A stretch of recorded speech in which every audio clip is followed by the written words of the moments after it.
board et tu dois pouvoir dire sur le sud de l'atelier. Moi, je peux pas vider la voiture. Donc vider la voiture. Pour ce soir, ce qui serait bien, c'est qu'on est déjà bien avancé sur des réalisations de petits objets. Vous vous souvenez, on avait fait quelques prototypes, donc on va les ressortir, on va mettre ça en commun. Il y a des photos, il y a un certain nombre de choses. Bon, il nous reste à peu près, on va dire 4 séances pleines pour réaliser les objets de Noël, sachant que le marché de Noël est extrêmement important pour nous, puisqu'il permet de montrer quand même aux 3 communes tout ce que nous sommes capables de faire. Alors évidemment, par rapport à l'année dernière, on va monter en compétences. Cette année, il y aura des modules qui bougeront dans tous les sens, il y aura des éléments avec des décors, des trains qui viendront eux-mêmes chercher des petits objets, qui iront directement chercher les participants qui passeront devant le stand. Hein, c'est ce que vous m'avez demandé. D'accord. Et donc Nicole va réaliser... dans les années futures, là. Voilà. Vous ne prenez pas trop la tête, on fait comme on en a envie. De toute façon, on sait que tout ce qui est petites chaises, petits objets, bougies, etc., c'est vraiment quelque chose qui marche bien. On peut essayer d'aller plus loin, effectivement, et essayer tous d'utiliser la sciage en tournée, parce que ça va nous permettre aussi de prolonger l'utilisation des machines type scie sauteuse, et puis d'aller vers des choses plus fines. Juste la locomotive du restaurant de laisser en palette. Tu as mis les crochets pour pas mal. La cheminée, c'est une bobine de fil. Ah bah oui, Hein c'est vrai. Les objets qu'on fait, on aime beaucoup. Oui. Il n'y a pas de chute, donc on utilise tout le bois qu'on peut avoir, y compris les bois de chute. D'accord. Et bah, par exemple, avec quelques chutes de palettes, on arrive à faire des objets. Donc chez vous, il n'y a pas de déchets en fait. Tout est, On essaye de tout constamment recycler. Là, par exemple, il y en a un autre, qui est aussi en cours de réalisation. On va aussi aller chercher différents matériaux, comme là c'est du fer à béton classique, Oui, oui. du bois qu'on récupère sur le petit talus, et puis ça du déchet aussi.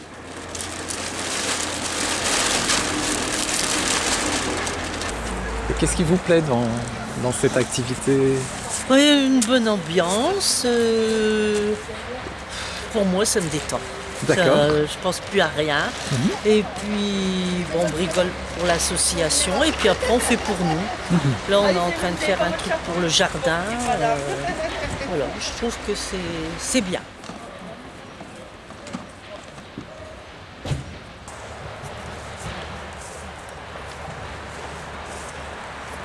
On essaye vraiment d'avoir des outils, c'est du bricolage, mais du bricolage avec des outils qui permettent de bien travailler et en sécurité. D'accord. Et d'avoir notamment ces machines-là, c'est des outils qui normalement sont des outils qu'on voit dans les mains d'artisans. Donc c'est vraiment le parti pris qu'on a eu dès le départ. Oui. Ça permet aussi d'apprendre beaucoup plus vite, parce que ces outils sont extrêmement performants et tolérants. D'accord. On les abîme beaucoup moins facilement qu'un outil premier prix, et en plus de ça, on travaille bien plus efficacement. Je vais tourner dans l'autre sens pour éviter qu'on accroche les choses. On a fabriqué des caisses pour qu'elles s'emboîtent les unes dans les autres, que ça tienne mal place, et ça reste à l'abri de l'humidité. Voilà. Alors, la première, elle a des roulettes, Oui. et on n'a pas de mal à porter, on roule. C'est parti Laetitia, Oui. je te suis. Et là en fait, on avait un raccord qui risquait de se refendre parce que c'est une cloison qui est divisée avec un morceau de bois. Oui. Et du coup Laetitia elle a envie de faire l'emblème du centre qui est un phare. Elle va représenter un phare. Oui. Et d'un problème technique, on va le transformer en solution intéressante. Qu'est-ce qui vous intéresse en fait dans cet atelier? Bah, moi j'aime bien parce qu'en fait déjà d'une, on est en groupe. Oui. Donc il y a l'esprit collectif, tout ça. Après, bah, il y a des moments où on rigole, on travaille en même temps. Oui. Moi personnellement, j'ai eu un accident il n'y a pas longtemps de la route. D'accord. Ça va faire 1 an. Et de venir ici, bah, ça m'enlève le manque de travail. Oui. Je peux faire des choses adaptées par rapport à moi. D'accord. Donc tout ça, en fait, je le retrouve. On les aide à pouvoir réaliser les choses de la manière où ils ont envie en fait. D'accord. Et dès le départ, je suis très bricoleur. Oui. Et après, je suis dans le domaine des matériaux depuis très longtemps. Oui. Et l'accompagnement et le côte à côte avec les gens en temps réel, ça me plaît bien. Oui. Donc c'est une activité qui me plaît vraiment beaucoup. D'accord. Bah, nous, tout est basé sur la convivialité et l'envie des participants. Donc, D'accord. à mon avis, ce qui est obligatoire, c'est d'avoir un groupe de participants qui sont motivés pour faire des choses. Parce qu'après, il suffit d'écouter et d'aller vers ce qu'ils ont envie de faire pour que ça fonctionne tout de suite, en fait. D'accord. Parce que quand ça démarre d'une volonté d'un groupe, c'est bien plus facile pour tout le monde. Oui. Ça, on pourra le couper en deux et faire sur deux palettes, sur deux... Les objets qu'on fabrique sont des objets aussi de décoration, essentiellement. Et puis aussi des objets éventuellement qui peuvent être utilisés pour la table. Ah, mais je ne sais pas si mon brushing est bien. C'est très bien.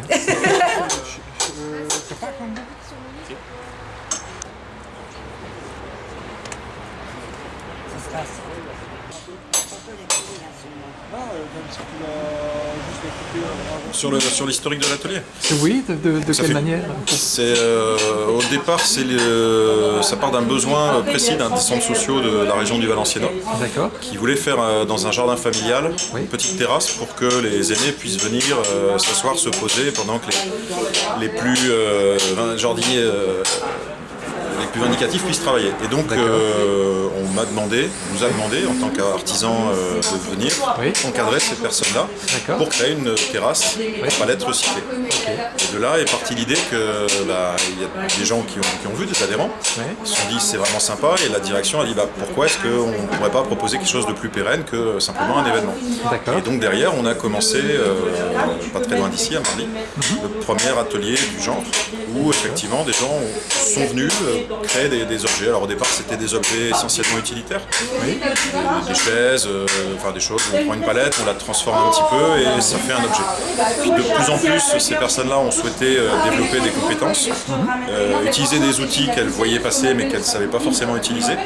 Chose toute bête, une visseuse, une scie sauteuse. Et puis petit à petit on est monté en compétences et c'est devenu un vrai atelier de bricot-palette. Donc on utilise la palette comme une matière première, une ressource, et de là on va avoir la possibilité de faire des objets usuels mais aussi des objets décoratifs, détourner des objets en mixant palette plus un meuble existant, et c'est parti comme ça. Et ici au phare on nous a demandé, c'est intéressant mais comment on pourrait faire dans un lieu qui est beaucoup plus exigu, puisque le phare au départ c'est juste une maison d'habitation toute simple, comment on pourrait faire pour créer un atelier comme ça en donnant quand même une certaine ampleur, c'est-à-dire qu'on ne fasse pas juste de la maquette. Et d'où l'idée de réutiliser la terrasse là, sur laquelle nous sommes et de créer une structure. On a monté avec les participants, les adhérents, pour pouvoir travailler au sec. Et petit à petit, ça a débordé de la terrasse et puis on a investi le jardin et maintenant on a la possibilité de travailler jusqu'à une trentaine de personnes simultanément. Au départ c'était un seul intervenant, c'est-à-dire que moi je suis issu du monde de l'artisanat mais j'ai développé aussi des cours dans d'autres types de structures. Et aujourd'hui il y a un second artisan qui s'est formé aussi, qui m'accompagne dans la plupart des ateliers qu'on peut animer, qui est Bernard. Et on est même à la phase numéro 3, c'est-à-dire que des personnes qui étaient adhérentes, qui n'étaient pas forcément bricoleurs ou ne connaissaient pas forcément l'utilisation des outils, qui se cherchaient professionnellement ou qui étaient dans des séquences de chômage longs, ils sont venus nous voir en disant c'est vraiment intéressant ce que vous faites, comment on fait ce métier-là. Je trouve que c'est pas un métier puisque c'est une jonction de métiers entre l'artisan que nous étions d'une part, que nous sommes toujours quelquefois, et en même temps comment faire en côte à côte qu'on puisse faire profiter de notre savoir-faire d'artisan en sécurité et en même temps en convivialité. Tout ça, ça fait un métier. Et on s'est dit, peut-être que des gens qui sont issus de cet atelier, qui sont là depuis longtemps, avec qui on partage ces valeurs-là, on pourrait leur trouver un cursus qui ferait que ça ferait un vrai métier émergent. Alors ça, c'est un peu, un petit peu illusoire. C'est-à-dire que pour l'instant, on n'est qu'au début, mais on a des personnes qui sont entrées sur un chemin de formation avec nous et dont l'idée est de devenir par la suite animateur technique d'atelier. C'est ça.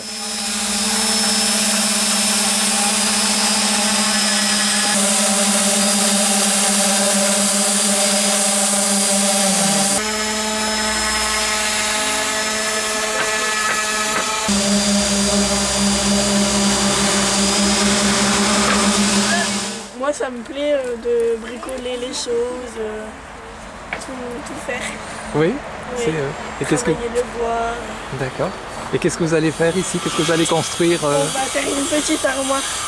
Petite armoire? Oui. Pour chez vous? Oui. fait... D'accord. Pour mettre les parfums, les serviettes. Les gens qui arrivent dans l'atelier, en général, c'est moi qui les prends en charge pour toutes les mesures de sécurité, pour les gestes à faire avec la présentation des différents appareils électriques. D'accord. La scie sauteuse, la perceuse, et je les accompagne dans leur projet initial. Savoir, suivant ce qu'ils veulent faire, savoir si c'est possible. Si c'est pas réalisable tel quel, voir comment on peut organiser le travail pour que ça puisse se faire malgré tout. Parce que c'est quand même l'essentiel, c'est que les gens qui viennent avec une idée puissent repartir avec la réalisation de leur objet. Donc on commence toujours avec des objets simples. Où ils vont pouvoir manier les outils en sécurité et facilement. Parce que on a quand même une population qui est quand même féminine essentiellement, donc des femmes généralement seules et qui ont quelquefois quelques appréhensions pour prendre ce genre d'outils. Et ce que Laurent n'a pas dit, c'est que le fait que moi je sois femme, ça les sécurise. Et elles se disent si elle sait le faire, si elle peut le faire, moi en tant que femme, je peux aussi y arriver.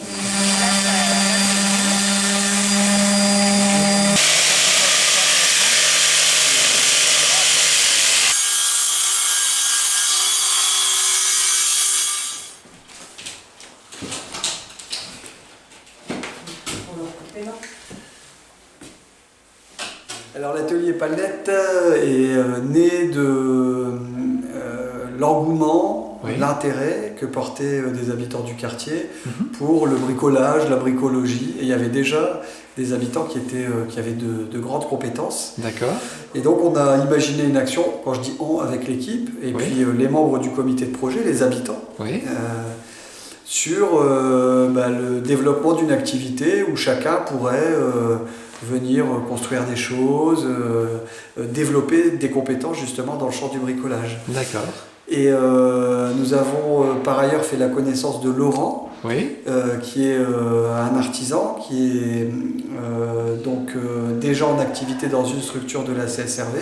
Et donc on a imaginé avec lui une action pendant laquelle les habitants pourraient d'une part réaliser des travaux et des réalisations pour eux, et en même temps donner un peu de leur temps pour essayer d'agrémenter l'environnement direct du centre social. C'est comme ça qu'est né l'atelier Palette. Et comme cet atelier a démarré à l'époque où on a investi les lieux, c'était intéressant de pouvoir justement travailler sur la façade, faire une barrière qui entourait le centre social, créer un jardin potager. Donc il y a eu beaucoup de projets d'aménagement de l'environnement direct du centre social qui ont été pris en charge par les membres de l'atelier. Quelle serait la suite d'une certaine manière? Ça fait 4 ans. Alors, le prolongement de l'atelier serait d'impliquer les habitants du quartier dans la réalisation d'éléments qui pourraient constituer du mobilier urbain dans le cadre de la rénovation urbaine.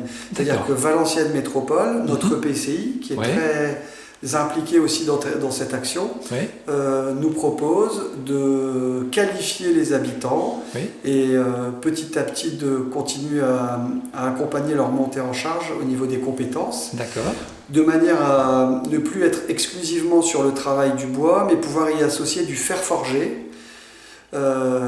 Et Valenciennes Métropole propose de mettre dans l'appel d'offres public qui sera proposé dans le cadre de la requalification du quartier, une clause qui contraint l'artisan, l'entreprise qui décrochera le marché, l'obligation de travailler avec les habitants de manière à ce que les poubelles, les bancs, les espaces de convivialité du quartier soient également créés et pensés avec les habitants dans le cadre de cet atelier. Et une dernière question. Hier, tu m'as parlé en fait des bancs de l'amitié. Comment est-ce que ça s'est mis en place en fait? Alors c'est pareil, par effet d'irradiation, le savoir-faire et toute cette qualité de travail des habitants commence à se faire connaître dans l'environnement du centre social et des communes.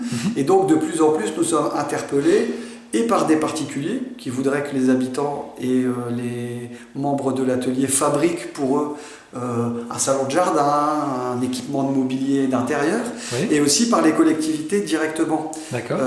Et donc c'est comme ça que la commune d'Onnaing et les élus ont proposé aux habitants de leur construire en bois des sapins de Noël pour agrémenter la ville pendant les fêtes de fin d'année. Et donc la directrice de l'école du quartier, l'école Cuvino, a entendu aussi parler de notre atelier. Et donc elle a proposé aux participants de réfléchir avec elle sur la construction d'un banc qui pourrait devenir le banc de l'amitié. Donc elle nous a sensibilisés au concept et elle nous a expliqué ce que ça représentait qu'un banc de l'amitié, ce que ça représentait pour elle le banc de l'amitié et comment elle voulait en faire usage. Et donc ce sont les habitants ici qui participent à notre atelier qui l'ont construit et qui l'ont remis officiellement en présence de l'équipe municipale à la directrice et aux enfants de sa classe pour qu'ils puissent être utilisés dans l'école.